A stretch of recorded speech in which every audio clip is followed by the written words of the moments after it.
Dear students, Assalamu alaikum. I am Muazzim Hossain. Today I will discuss with you fund trial balance for class 9, 10, 11 and 12 accounting in English version. Dear students, today our discussion topics are determine the closing value of furniture at the end of the year. Before trial balance, determine the amount of asset liabilities from the above transaction. Okay, let us start. Dear students, তো আজকে আমি তোমাদের সাথে যে ক্লাসটি তাহলে নিতে যাচ্ছি। তো রিকোয়ারমেন্ট একে আমাদের যেটা তোমরা দেখতে পেলাম, determine the closing value of furniture at the end of the year, অর্থাৎ ফার্নিচারের ক্লোজিং ভ্যালু কত বছর শেষে। তোমার যেটাকে বলা হয় যে নেট ফার্নিচারের ভ্যালুটা আমাদের কত আছে এটা আমাদের দেখতে হবে। সেই ক্ষেত্রে আমাদের যেটা কাজ করতে হবে সেটা দেখতে হবে যে টোটাল ম্যাথসের মধ্যে আমাদের ফার্নিচার সংক্রান্ত ইনফরমেশন গুলো কি কি আছে। আমরা দেখতে পাচ্ছি এই সাইডে আমাদের ফার্নিচার নিয়ে কোনো ইনফরমেশন নেই। এই সাইডে আমাদের ফার্নিচার নিয়ে যে ইনফরমেশন আছে সেটা হলো ফার্নিচার আছে আমাদের 60,000 and accumulated depreciation on furniture আছে 20,000। সো আর কোনো এটি যেহেতু আমাদের এখানে নেই, এই অ্যামাউন্ট থেকে এই অ্যামাউন্টটা আমরা লেস করে দিলেই আমাদের নেট ভ্যালু আমাদের বের হয়ে যাবে। ফার্নিচার থেকে অ্যাকুমুলেটেড ফার্নিচার, তো আমরা চলে যাই furniture minus accumulated furniture, accumulated depreciation. এখন অ্যাকুমুলেটেড ডিপ্রিসিয়েশনটা কি ডিয়ার স্টুডেন্টস, এটা সম্পর্কে একটু তোমাদের বলি। এটাকে বাংলায় যদি বলি সেটাকে বলা হয় ক্রমযোজিত অবচয় অথবা অবচয় সঞ্চিতি। তাহলে ফার্নিচার আমাদের একটা অ্যাসেট, সম্পদ। এই সম্পদের থেকে তার যদি অবচয় সঞ্চিতি থাকে বা অবচয় পুঞ্জীভূত অবচয় বা অবচয় ব্যালেন্স যদি থাকে, এটাকে আমরা লেস করে দিলে আমাদের টোটাল নেট ফার্নিচারের ভ্যালু আমরা পেয়ে যাব, যেটাকে বলা হবে ক্লোজিং ভ্যালু অফ ফার্নিচার। আমাদের নাম্বার এ আমাদের কমপ্লিট হয়ে গেল। ডিয়ার স্টুডেন্টস, অঙ্কটা শর্টকাট, খুব একটা আলোচনার বিষয় নেই। তারপর আমি তোমাদেরকে যতটুকু আছে আমি তোমাদেরকে ইন ডিটেইলস এক্সপ্লেন করে দিচ্ছি। নেক্সট আমাদের এন্ট্রি আছে prepare trial balance. Dear students, trial ব্যালেন্সের উপরে আমি তোমাদের অনেকগুলো ক্লাস দিয়েছি অলরেডি। সেই ক্ষেত্রে তোমরা ট্রায়াল ব্যালেন্সের যে এন্ট্রিগুলো এখানে আছে খুবই সিম্পল কোয়ালিটি। তারপর আমি এটা সম্পর্কে একটু তোমাদের, আর ট্রায়াল ব্যালেন্সের বক্স কিভাবে করতে হবে এটা সম্পর্কে তোমাদের প্রিভিয়াস ক্লাসে বিভিন্নভাবে আমি আলোচনা করেছি। 5 কলামস আমরা করব। এর মধ্যে আমাদের মেইনলি হলো অ্যামাউন্টের কলাম, ডেবিট অ্যান্ড ক্রেডিট, দুইটা অ্যামাউন্টের কলাম থাকবে, ডেবিট টাকা ক্রেডিট টাকা, এবং আমাদের যে এন্ট্রিগুলো আমরা এখানে লিখবো এই এন্ট্রিগুলো যেটা অ্যামাউন্ট ডেবিটে যাবে ডেবিটে লিখবো, যেটা অ্যামাউন্ট ক্রেডিটে যাবে ক্রেডিটে লিখবো। এখন আমি তোমাদেরকে এখানে যে এন্ট্রিগুলো আছে এন্ট্রিগুলো সম্পর্কে আমি একটু ইন ডিটেইলস এক্সপ্লেন করতেছি। ফার্স্ট হলো ওয়েজেস, মানে হলো মজুরি। মজুরি আমাদের একটা এক্সপেন্স, সো আমাদের এটা ডেবিট কলামে যাবে অ্যামাউন্ট।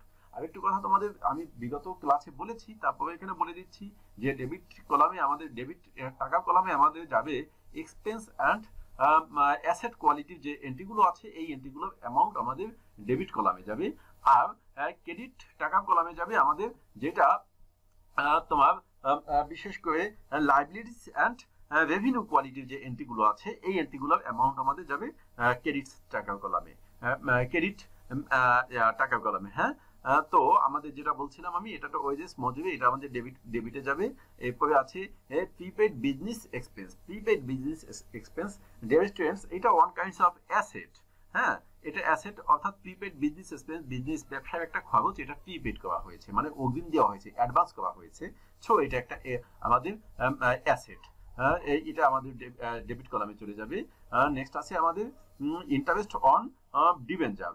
ডিবেঞ্চারের পরে ইন্টারেস্ট হলে এটা আমাদের অর্গানাইজেশনের জন্য একটা এক্সপেন্স, এটা আমাদের একটা লোনের ইন্টারেস্ট দিতে হবে। সো এটা আমাদের ডেবিট কলামে যাবে। আচ্ছা, অ্যাকউড স্টেশনারি অথবা তোমার স্টেশনারি ডিউ, স্টেশনারি পেয়েবেল, এটা আমাদের একটা লাইবিলিটিস এন্ট্রি। সো এটা আমাদের ক্রেডিট কলামে চলে যাবে। ক্যাপিটাল একটা লাইবিলিটিস অ্যান্ড এটা একটা ওনার্স ইকুইটি রিলেটেড, সো এটা আমাদের ক্রেডিট সাইডে যাবে। মর্গেজ লোন এটা একটা লাইবিলিটিস এবং long term liabilities. Mortgage loan এটাকে বাংলা যদি বলা হয় এটাকে বলা হয় বন্ধকি ঋণ। হ্যাঁ, যেহেতু ঋণ করা হয়েছে সো এটা আমাদের ক্রেডিট কলামে যাবে ট্রায়াল ব্যালেন্সের। ডিয়ার স্টুডেন্টস, নেক্সট আছে আমাদের ক্যাশ ব্যালেন্স। ক্যাশ ব্যালেন্স একটা অ্যাসেট, কারেন্ট অ্যাসেট, সো এটা আমাদের ডেবিট পাশে যাবে। আমি তোমাদেরকে বারবার বলে দিয়েছি যে এক্সপেন্স অ্যান্ড অ্যাসেট যে এন্ট্রিগুলো সবই আমাদের ডেবিট সাইডে যাবে। ডিয়ার স্টুডেন্টস, নেক্সট আছে আমাদের পোস্টাল এক্সপেন্স, তো বলাই আছে এক্সপেন্স আমাদের ডেবিট পাশে যাবে ডিভিডেন্ড রিসিভেবল, এটা একটা অ্যাসেট, কারণ এটা আমাদের একটা ডিভিডেন্ড আমাদের হয়েছে, আমাদের রিসিভেবল মানে হলো এটা আমরা পাবো, আমরা এখনো আদায় করে নিছি। রেন্ট পেয়েবল আমাদের একটা লাইবিলিটিস, সো এটা ক্রেডিট সাইডে যাবে। পারচেজ একটা এক্সপেন্স, এটা আমাদের ডেবিট সাইডে যাবে। ডিয়ার স্টুডেন্টস, নেক্সট আছে অ্যাকুমুলেটেড ডেপ্রিসিয়েশন, এটা আমি আগেই ব্যাখ্যা করেছি তোমাদের, এটা হলো তোমার অপচয় সঞ্চিতি বা পুঞ্জীভূত অপচয়। সো এটা আমাদের একটা ইরিলেটেড, অর্থাৎ এটাকে বলা হয় লাইবিলিটিসও বলতে পারো তোমরা, বিশেষ করে লাইবিলিটির সাথে এটা অ্যাডজাস্ট হয়, তো এটা আমাদের ক্রেডিট পাশে কলামে যাবে। যদি এমন হতো ডিপ্রিসিয়েশন, অনলি ডিপ্রিসিয়েশন, তাহলে এটা আমাদের ডেবিট সাইডে যেত, ডেবিট কলামে যেত। এখানে অ্যাকুমুলেটেড ডিপ্রিসিয়েশন আছে, অপচয় সঞ্চিতি বা পুঞ্জীভূত অপচয়, হ্যাঁ এটা আমাদের ক্রেডিট পাশে যাবে। ফার্নিচার, এটা আমাদের অ্যাসেট, ফিক্সড অ্যাসেট, এটা আমাদের ডেবিট কলামে যাবে। ডিয়ার স্টুডেন্টস, আমি তোমাদের যে এন্ট্রিগুলো আমি এতক্ষণ ব্যাখ্যা করলাম, এক্সপ্লেন করলাম তোমাদের সাথে, এই এন্ট্রিগুলো এভাবেই তোমাদের লিখতে হবে পর্যায়ক্রমে। তোমরা প্রতিটা এন্ট্রি আবার তোমাদের এই পার্টিকুলার কলামের ভিতরে লিখতে হবে, লিখে যে এন্ট্রি যে পাশে আমি বলেছি অ্যামাউন্ট গুলো ওই সাইডে তোমাদেরকে নিয়ে তোমাদের লাস্ট যে ব্যালেন্সটা এখানে আসবে, এই ব্যালেন্সটা বোথ সাইডে আমাদের সেম ব্যালেন্স হতে হবে। ডেবিটেড আর ক্রেডিটে বোথ সাইডে যদি আমাদের সেম ব্যালেন্স হয়, তাহলে আমাদের বুঝে ফেলবো যে আমাদের ম্যাচটা আমাদের হয়েছে, মানে প্রপার ওয়েতে আমাদের হয়েছে। আর যদি আমাদের বোথ সাইডে আমাদের সেম না হয়, তাহলে বুঝতে হবে যে আমাদের ট্রান্সফারে কোনো প্রবলেম আছে। সেই ক্ষেত্রে আমাদের রিচেক করতে হবে, রিচেক করে আমাদের দেখতে হবে যে আমাদের কোথায় প্রবলেম হলো। আর যদি আমরা কনফার্ম থাকি যে আমাদের ট্রান্সফারগুলো আমাদের সঠিকভাবে হয়েছে, কিন্তু ম্যাথস আমাদের মিলছে না, সেই ক্ষেত্রে হয়তো সাসপেন্স অ্যাকাউন্ট হবে ম্যাথসের মধ্যে। তো যা হোক, এটা আমাদের এখানে নেই, আমাদের বোথ সাইডে আমাদের মিলে গেছে, সো আমাদের ম্যাথসটা এই হয়েছে, তোমার সঠিকভাবে হয়েছে। নেক্সট আমাদের আছে determine the amount of asset and liabilities from the above transaction. Above transaction হলো এই বক্সের ভিতরে যে ট্রানজেকশন আছে, এই ট্রানজেকশনের মধ্যে আমাদের যে অ্যাসেট অ্যান্ড লাইবিলিটিসের যে এন্ট্রিগুলো আছে। ডিয়ার স্টুডেন্টস, আমি তোমাদের কিছুক্ষণ আগে যে ব্যাখ্যা করেছি, বিভিন্ন এন্ট্রি আমি তোমাদের সাথে এক্সপ্লেন করে দিয়েছি, সেখানে আমি তোমাদেরকে বলে দিয়েছি যে কোন এন্ট্রিটা অ্যাসেট অ্যান্ড কোন এন্ট্রিটা লাইবিলিটিস। এই অ্যাসেট অ্যান্ড লাইবিলিটিসের আলোকে তোমাদের এভাবে একটা বক্স করে দিতে হবে, এই বক্সটা করে তোমরা নিবা। তবে সেখানে একটা উল্লেখযোগ্য বিষয় হলো যে এই অ্যাসেটের মধ্যে আমাদের ফার্নিচারের ভিতরে যে আমাদের অ্যাকুমুলেটেড ডিপ্রিসিয়েশন ছিল, এটা আমাদের মাইনাস করে দিতে হবে, অর্থাৎ নেট অ্যাসেটটা আনতে হবে।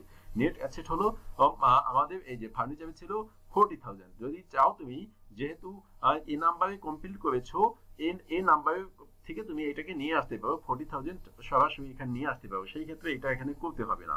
এই কাজটা তোমরা কখন করবা? যখন এ নাম্বারে অনেক বেশি কাজ থাকবে এটার সাথে, সেই ক্ষেত্রে হয়তো ফর্ম এ লিখে তোমরা ডাইরেক্ট এখানে নিয়ে আসতে পারো, না হলে এটা শর্টকাট এখানে যেহেতু কাজ একটু করে দিলেই ভালো হয়। আচ্ছা, প্রিপেইড এক্সপেন্স, বিজনেস এক্সপেন্স বলেছিলাম যে এটা একটা ই অ্যাসেট, এটা এখানে চলে আসছে। ক্যাশ ব্যালেন্স অ্যাসেট চলে আসছে। ডিভিডেন্ড রিসিভেবল, এটা একটা অ্যাসেট। ডিভিডেন্ড রিসিভেবল এটা একটা অ্যাসেট আমাদের, এটা আমার এখানে চলে আসবে। ডিভিডেন্ড রিসিভেবল মানে হলো আমরা ডিভিডেন্ডের জন্য আমরা রিসিভেবল, টাকা হয়েছে আমাদের, বাট টাকা আমরা এখনো পাইনি, অর্থাৎ আমরা একটা ডিভিডেন্ড লভ্যাংশ আমরা পাবো, কিন্তু টাকাটা এখন আমরা হাতে পাইনি, এর জন্য আমাদের এটা একটা অ্যাসেট। সো আমাদের এটা ডেবিট সাইডে আমাদের আসবে। আচ্ছা, নেক্সট স্টুডেন্ট দেখো, আমাদের এটা হয়ে গেছে। আমাদের কি তোমার অ্যাসেটের কাজ আমাদের কমপ্লিট হয়ে গেল। নেক্সট আমাদের লাইবিলিটিস এর ভিতরে তোমাদের আরেকটা কথা মনে রাখতে হবে, আমি প্রিভিয়াস ক্লাসে তোমাদের বলেছিলাম যে ক্যাপিটাল একটা লাইবিলিটিস, বাট এই লাইবিলিটিস কিন্তু তোমার অর্গানাইজেশনের জন্য এটা টোটালি লাইবিলিটিস না, অর্গানাইজেশনের জন্য এটা একটা ওনার সিকিউরিটি। সো এখানে ক্যাপিটাল আসবে না, ক্যাপিটালস কে বাদ দিয়ে আমাদের আদার্স যে লাইবিলিটিস গুলো আছে, এই লাইবিলিটিস গুলো আমরা এখানে লাইবিলিটিসে আমরা নিব। সেই ক্ষেত্রে আছে কি, অ্যাকুট স্টেশনারি, অর্থাৎ স্টেশনারি বাবদ ডিউ আছে, এরপর মর্গেজ বা লোন, এটা একটা long term liabilities, rent payable, এটা একটা লাইবিলিটিস। হ্যাঁ, আমাদের এই এন্ট্রিগুলো আমাদের এই এখানে চলে আসবে। তো আমাদের এটাকে টোটাল আমাদের অ্যাড করে দিলাম, অ্যাড করে দিলে যে অ্যামাউন্টটা আসছে উপরের যে অ্যামাউন্ট, এই অ্যামাউন্ট থেকে এই অ্যামাউন্ট আমরা যদি ডিফারেন্স করতে বলতো, তাহলে আমরা একটা মাইনাস করে দেখাতাম। সো আমাদের এটা মাইনাস করে দেখানোর দরকার নেই, আমরা ক্লোজ করে দেবো। ডিয়ার স্টুডেন্টস, তাও আমাদের এখান থেকে রিকোয়ারমেন্টের 3 ABC ছিল তোমার ক্রিয়েটিভ কোশ্চেন অনুযায়ী, তো আমাদের এটা কমপ্লিট হয়ে গেল। তো সর্বশেষ আমি বলবো ডিয়ার স্টুডেন্টস, আমি তোমাদের বিভিন্ন সার্ভিস দেওয়ার জন্য আমার এখানে কিছু সোশ্যাল মিডিয়ার নাম দেওয়া আছে, যেমন সবগুলো আমার ফেমাস টিপস দিয়ে ফেসবুক পেজ, ফেসবুক গ্রুপ, তোমাদের এটার সাথে অ্যাড হয়ে যেতে পারো। আর তোমাদের যদি কোনো ক্লাস প্রয়োজন হয় হয় গুরুত্বপূর্ণ আমাকে একটু কমেন্ট বক্সে জানিয়ে দিলে আমি তোমাদের চাহিদা অনুযায়ী ক্লাসগুলো দেওয়ার চেষ্টা করবো। সকলকে ধন্যবাদ জানিয়ে আজকে এখানে আলোচনা শেষ করতে পারছি।